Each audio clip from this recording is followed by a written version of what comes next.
चलिए एक बार फिर आपका स्वागत है और सबसे पहले स्वतंत्रता दिवस की हार्दिक शुभकामनाएं। ठीक है, और चलिए आगे बढ़ते हैं। हम लोग पार्ट 1, पार्ट 2, पार्ट 3 3 पार्ट पढ़ चुके हैं आधुनिक अवर सारणी में, जिसमें कि आधुनिक अवर सारणी के बारे में, परमाणु संख्या के बारे में, क्या बोलते हैं, इलेक्ट्रॉनिक विन्यास के बारे में जाने थे। तो चलिए अब जानते हैं आगे। ठीक है, आज हम लोग इस वीडियो में सीखेंगे संयोजकता निकालने के लिए, बोले तो वैलेंसी निकालने के लिए। ठीक है, तो आइए 1 से 20 तक सबसे पहले सभी को लिखते हैं। ठीक है, hydrogen, helium, lithium, beryllium, boron.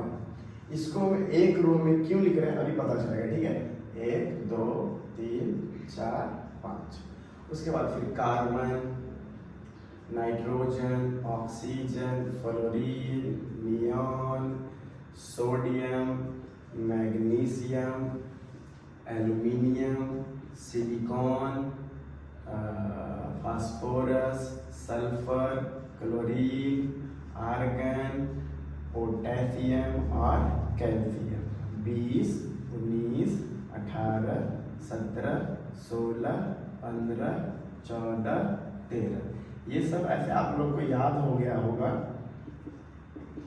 और नहीं याद हुआ होगा तो फिर करिए याद। 12, 11, 10, 9, 8, 7 और 6। ठीक है, इतना हम लोग को याद था, पहले भी हम लोग कर चुके हैं। अब देखिए इसका हम लोग इलेक्ट्रॉनिक विन्यास निकालते हैं, जो शॉर्ट वाला निकालते हैं। ठीक है, इसका हो जाएगा 1, इसका 2, इसका 2 1, इसका 2 2, इसका 2 3, इसका 2 4, 2 5, 2 6, 2 7, 2 8, 2 8 1। ठीक है, 2 8 2, फिर 2 8 3, 2 8 4, 2 8 5, 2 8 6, 2 8 7, 2 8 8, 2 8 8 1 और 2 8 8 2। ये हम लोग सभी विन्यास निकाल चुके थे शॉर्ट से। ठीक है, अब हम ये भी जान गए थे कि जिस भी तत्व के बाह्यतम कक्षा में 1 2 3 इलेक्ट्रॉन होते हैं वो क्या कहलाते हैं, धातु। जिसमें 4 होते हैं वो क्या कहलाते हैं, उपधातु। और जिसमें 5 6 7 होता है वो क्या कहलाता है, अधातु। और जिसमें 8 होता है क्या कहलाता है, निष्क्रिय। ठीक है, अब हम लोग इसके आगे जानते हैं। ठीक है, कि जो भी धातु रहता है वो क्या करता है, त्याग करके क्या बनाता है, धन आयन। ठीक है, और जो भी अधातु रहता है वो करता है ग्रहण बोले तो क्या बनाता है, ऋण आयन। ऋण आयन बोले तो ऋण आयन यानी माइनस चार्ज, और धन आयन बोले तो प्लस चार्ज। आइए अब सबसे पहले जानते हैं कि जो भी 1 से लेके 5 तक तत्व है वो पालन करता है द्वितीयक नियम का। कौन नियम का, द्वितीयक नियम का। द्वितीयक नियम कहता है कि हमारे बाह्यतम कक्षा में क्या होना चाहिए, 2 इलेक्ट्रॉन होना चाहिए। बाकी सारा का सारा कौन सा नियम पालन करेगा, अष्टक नियम। अष्टक नियम बोले तो बाह्यतम कक्षा में क्या इलेक्ट्रॉन, 8 इलेक्ट्रॉन। ठीक है, आज नया क्या जाने कि 1 से लेकर 5 तक hydrogen, helium, lithium, beryllium, boron ये द्वितीय नियम का पालन करता है, यानी बाह्यतम कक्षा में 2 इलेक्ट्रॉन चाहिए। और बाकी सारा का सारा पालन करता है कौन सा नियम, अष्टक नियम। ठीक है, अब जैसे कि इसके बाह्यतम कक्षा में 1 2 1 2 3, फिर 4 5 6 7 8, फिर 1 2 3 4 5 6 7 8 1 2। तो ये सब बाह्यतम कक्षा में, और इसी के सहारे, और बाह्यतम कक्षा को बोलते हैं संयोजी इलेक्ट्रॉन। क्या बोलते हैं, संयोजी इलेक्ट्रॉन। और संयोजी इलेक्ट्रॉन के सहारे ही क्या निकलेगा, संयोजकता। ठीक है, जैसे कि आपको हम बताते हैं सबसे पहले द्वितीयक नियम का। द्वितीयक नियम में क्या इलेक्ट्रॉन चाहिए, 2 इलेक्ट्रॉन चाहिए, यानी इसका संयोजकता है ना, किसका संयोजकता, हाइड्रोजन का। इसके बाह्यतम कक्षा में एक है, एक और चाहिए, बोलिए।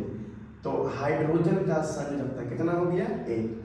हीलियम का संयोजकता बताइए कितना होगा? इसके बाह्यतम कक्षा में ऑलरेडी 2 है और ये द्वितीय नियम का पालन भी करता है। यदि इसके बाह्यतम कक्षा में कितना 2 है तो इसका संयोजकता क्या हो जाएगा? 0। इसको कुछ नहीं चाहिए, इसके बाह्यतम कक्षा में 2 है। इसमें इसका संयोजकता, अब देखिए ये दोनों तो अपवाद था, ये दोनों क्या था? अपवाद था। लेकिन अब है कि जो धातु है, जो धातु के बाह्यतम कक्षा में रहेगा, जो धातु के बाह्यतम कक्षा में रहेगा वही इसका बन जाएगा संयोजकता। क्या बन जाएगा? यही बन जाएगा संयोजकता। तो बताइए लिथियम का संयोजकता कितना हो जाएगा? 1, क्योंकि इसके बाह्यतम कक्षा में ऑलरेडी 1 है। संयोजकता बताइए इसका कितना बन जाएगा? 2, क्योंकि इसके बाह्यतम धातु का संयोजकता वही होता है जो इसके बाह्यतम कक्षा में होता है, जो इसका संयोजी इलेक्ट्रॉन होता है। ठीक है, अब बताइएगा जरा इसका संयोजकता कितना हो जाएगा? इसके बाह्यतम कक्षा में 3 है तो 3 हो जाएगा, यानी धातु के बाह्यतम कक्षा में संयोजकता वही होगा जो उसके बाह्यतम कक्षा में इलेक्ट्रॉन रहेगा, यानी धातु का संयोजकता वही होगा जो इसके बाह्यतम कक्षा में रहेगा। ठीक है, अब आइए, ये था द्वितीय नियम का पालन कर रहा था, अब करेगा अष्टक नियम का। कौन नियम का? अष्टक नियम का। अब देखिए आगे क्या हम लोग जानते हैं। अब जैसे कि इसमें से किसी का भी निकालना हो, इसमें से किसी का भी निकालना हो, तो धातु का तो हम निकाल चुके हैं कि धातु का संयोजकता वही होगा जो इसके बाह्यतम कक्षा में होगा। तो चलिए पहले धातु का ही निकालते हैं। देखिए सोडियम के बाह्यतम कक्षा में 1 है, मैग्नीशियम के बाह्यतम कक्षा में 2 है, एल्युमिनियम के बाह्यतम कक्षा में 3 है, और क्या बोलते हैं ये पोटेशियम के बाह्यतम कक्षा में है 1 है, और ये कैल्शियम के बाह्यतम कक्षा में 2 है। चलिए आइए आपको निकाल के दिखाते हैं बारी बारी से। देखिए सोडियम का होता है 281, 281। इसके बाह्यतम कक्षा में क्या इलेक्ट्रॉन है? 1, और जितना इलेक्ट्रॉन होता है वही इसका होता है संयोजकता, यानी धातु के बाह्यतम कक्षा में जितना इलेक्ट्रॉन उतना ही संयोजकता, यानी इसका संयोजकता हो जाएगा +1। क्या हो जाएगा?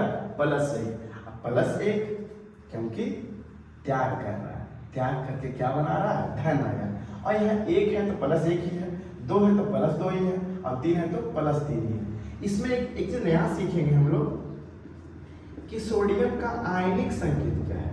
ये तो सोडियम का परमाणु संकेत है, सोडियम का परमाणु संकेत है। सोडियम का आयनिक संकेत पता है क्या होगा? सोडियम पर 1 प्लस चार्ज, क्योंकि इसका संयोजकता कितना है? +1। अब देखिए इसमें आपको कभी कभी पूछेगा कि सोडियम परमाणु में क्या इलेक्ट्रॉन, तो 11 इलेक्ट्रॉन, और यही पूछेगा सोडियम आयन में कितना इलेक्ट्रॉन। तो देखिए सोडियम में तो होता है 11, और 1 प्लस है कब?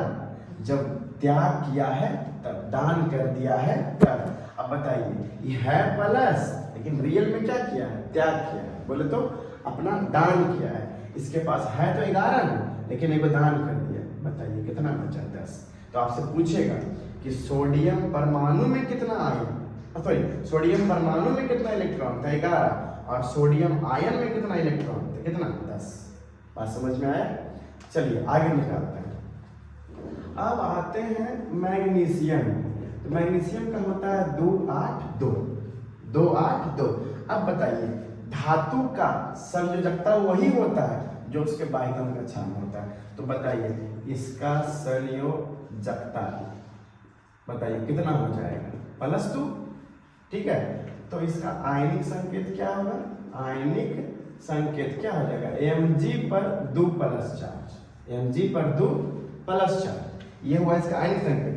अब आपसे फिर वही सवाल करेंगे हम कि मैग्नीशियम परमाणु में कितना इलेक्ट्रॉन है? तो 12। लेकिन मैग्नीशियम आयन में कितना इलेक्ट्रॉन? तो 12 को थोड़े करता है, लेकिन 2 को ये प्लस है, 2 को प्लस नहीं है, रियल में 2 को दान किया है। तो बताइए 12 में से 2 गया तो 10। ठीक है, वो दिख रहा है प्लस, लेकिन रियल में है कुछ माइनस, बोले तो दान कर दिया है, बोले तो त्याग कर दिया है। ठीक है, अब उसी प्रकार आप किसी का भी निकाल सकते हैं। जैसे कि आपको हम डायरेक्ट एक और निकाल दिखाई देते हैं एल्युमिनियम का। एल्युमिनियम का होता है 2 8 3। इसके बाह्यतम कक्षा में क्या है 3, और 3 है तो धातु है, और धातु का संयोजकता वही होगा जो इसके बाह्यतम कक्षा में होगा। बताइए इसका संयोजकता बताइए कितना होगा, +3। क्या होगा +3। इसका आयनिक संकेत क्या होगा, आयनिक संकेत। इसका आयनिक संकेत पता है क्या हो जाएगा, एल्युमिनियम पर बताइए क्या होगा, होगा यही कि प्लस प्लस प्लस। क्या चार्ज, 3 चार्ज, 3 गो प्लस चार्ज होगा। ठीक है, अब काहे होगा, क्योंकि इसका क्या है +3। अब यही आपसे फिर पूछेंगे कि एल्युमिनियम परमाणु के बाह्यतम कक्षा में क्या इलेक्ट्रॉन, सॉरी एल्युमिनियम परमाणु में कितना इलेक्ट्रॉन, तो बोलिएगा आप लोग 13। लेकिन हम पूछेंगे एल्युमिनियम आयन में कितना इलेक्ट्रॉन, तो इसका तो 13 होबे करता है, लेकिन 3 को क्या कर दिया, दान किया, तब तो प्लस है। तो 13 में से 3 गया तो कितना बचा, 10।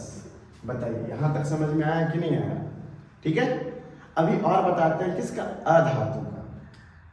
अब आपको बताते हैं कि अधातु का संयोजकता क्या होगा। अधातु के बाह्यतम कक्षा में 8 को घटाना पड़ेगा। अब बाह्यतम कक्षा में होता है 5 6 7, इसमें कितना कितना घटा देंगे, 8 घटा देंगे, तो क्या निकल जाएगा, संयोजकता। चलिए आइए फिर से आपको हम बताते हैं। ठीक है, रुकिए देखिए, अब ये सब आप लोग नोट कर लीजिएगा, हम इसको मिटा देते हैं। ठीक है, बस सब समझ में आ जाएगा। ठीक है, अब देखिए जैसे कि ये तो धातु का हो गया, और इधर द्वितीय नियम का बताइए दिए हम। अब बताते हैं अधातु का, किसी का भी ले सकते हैं आप। ठीक है, ऑक्सीजन, फ्लोरीन, चाहे फास्फोरस, सल्फर, क्लोरीन, किसी का भी ले सकते हैं। तो हम किसी का भी लेते हैं, जैसे नियॉन ले लेते हैं, सॉरी फ्लोरीन ले लेते हैं।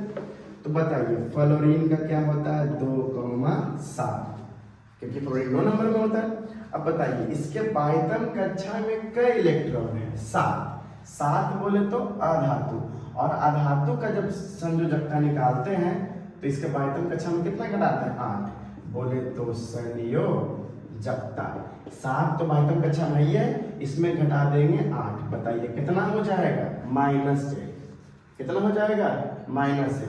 अब इसका निकालेंगे हम लोग आयनिक संकेत। ये सब बेसिक ज्ञान, थोड़ा ज्ञान लीजिएगा इधर। ठीक है, जैसे कि फ्लोरीन है, इस पे क्या दे देंगे, -4। ये हो गया इसका आयनिक संकेत। फिर हम पूछेंगे कि फ्लोरीन परमाणु में क्या इलेक्ट्रॉन, तो बोलिएगा 9। लेकिन इसका संख्या 9 होता है, लेकिन हम पूछेंगे फ्लोरीन आयन में कितना इलेक्ट्रॉन, इसमें 9 तो होबे करता है। अब प्लस में एगो माइनस है, एगो माइनस हुआ है कब, जब ग्रहण किया है तब। एगो है माइनस, लेकिन रियल में क्या है, लिया है, यानी जैसा है वैसा दिखता नहीं है, और जैसा दिखता वैसा है नहीं। ठीक है, तो 9 और +1 बताइए कितना हो गया, 10। तो यानी फ्लोरीन परमाणु में क्या इलेक्ट्रॉन, तो 9, और फ्लोरीन आयन में तो कितना, 10। ये है माइनस, लेकिन रियल में क्या किया, ग्रहण किया है। ठीक है, अब देखिए जैसे कि आपको बहुत सारा इसमें है, हम बताते हैं किसका, फास्फोरस का। आइए फास्फोरस कै नंबर में है, 15 में, यानी 2 8 5। बताइए बाह्यतम कक्षा में 5 है, बाह्यतम कक्षा में 5 है, तो 5 है तो क्या कहलाएगा, अधातु। और इसका जब भी संयोजकता अधातु का निकलेगा, अधातु का निकलेगा, तो बाह्यतम कक्षा में कितना घटाना पड़ेगा, 8। बताइए कितना हो जाएगा, -3। 5 में से 8 गया तो -3। अब इसका हम निकालेंगे आयनिक संकेत। तो आयनिक संकेत क्या हो जाएगा, फास्फोरस, बोलिए क्या होगा, संयोजकता 3 है, संयोजकता 3 है, तो क्या हो जाएगा, -। बोलिए ये हुआ इसका आयनिक संकेत। अब फिर आपसे वही सवाल करेंगे कि फास्फोरस परमाणु में क्या इलेक्ट्रॉन, तो 15, लेकिन फास्फोरस आयन में क्या है, इसका तो 15 होबे करता है। अब प्लस में 3 को माइनस दिख रहा है, माइनस रियल में कुछ है, ग्रहण किया है, तो 3 को ग्रहण किया है, तो 15 3 कितना हो गया, 18। बात समझ में आया। एक आगे और बता देते हैं, चलिए बता देते हैं किसका, सल्फर का। सल्फर कितना में है, 16, यानी 2 8 6। बोलिए सही है कि नहीं, 2 8 6। ये कौन सी है, बाह्यतम कक्षा में 6 है, आधातु है, तो इसका संयोजकता कैसे निकलेगा, इसमें बाह्यतम कक्षा में 8 घटाएंगे, बोलिए कितना हो जाएगा -2। अब इसका निकालेंगे आयनिक संकेत, तो क्या हो जाएगा सल्फर पर माइनस माइनस, बोलिए हाँ या ना, है कि ना। तो सल्फर परमाणु के बाह्यतम कक्षा में सॉरी सल्फर परमाणु में क्या इलेक्ट्रॉन, तो 16 को, लेकिन सल्फर आयन में क्या इलेक्ट्रॉन, तो 16 को तो होबे करता है। अब प्लस में 2 को माइनस नहीं, 2 को प्लस है, तो 16 2 कितना हो गया 18। बोलिए बात समझ में आया। अब ये तो हुआ धातु और अधातु का। अब बताते हैं आपको निष्क्रिय गैस का। जैसे देखिए निष्क्रिय गैस कौन कौन है, नियॉन है। अब हम बोले होंगे कि 1 से 5 तक द्वितीयक नियम पालन करता है, बाकी सबका सब अष्टक नियम। द्वितीयक नियम के बाह्यतम कक्षा में द्वितीयक नियम में चाहता है कि मेरा बाह्यतम कक्षा में 2 इलेक्ट्रॉन रहे, और अष्टक नियम चाहता है कि हमारे बाह्यतम कक्षा में 8 है। इसमें ऑलरेडी 8 है, तो बोलिए इसका वैलेंसी, इसका संयोजकता कितना हो जाएगा 0। अब देखिए आर्गन है, इसका संयोजकता कितना हो जाएगा 0, क्योंकि इसके पहले से ही बाह्यतम कक्षा में 8 इलेक्ट्रॉन है। संयोजकता बोलिए कैसे हो जाएगा 0। बात समझ में आया। अब रहा उपधातु का, तो ये उपधातु दे भी सकता है और ले भी सकता है, तो धातु को प्लस माइनस चार्ज दोनों होता है, ठीक है, इतना समझ में आया। अब एक टॉपिक छोटा सा और लेते हैं आपको, जैसे कि यहाँ पे लिखा हुआ है फास्फोरस और फास्फोरस आयन। ये है देखिए फास्फोरस परमाणु और ये है फास्फोरस आयन। फास्फोरस परमाणु और फास्फोरस आयन आपको अंतर लिखने के लिए बोलेगा 10वां में 9वां में, है ना, कि फास्फोरस परमाणु और फास्फोरस आयन में अंतर लिखें। तो आइए बताते हैं आपको, बस 2 मिनट का खेला है। फास्फोरस परमाणु को P से सूचित करते हैं, जब बेसिक ज्ञान रहेगा तभी लिखा जाएगा। और फास्फोरस आयन को P माइनस माइनस माइनस से सूचित करते हैं। एक अंतर हो गया।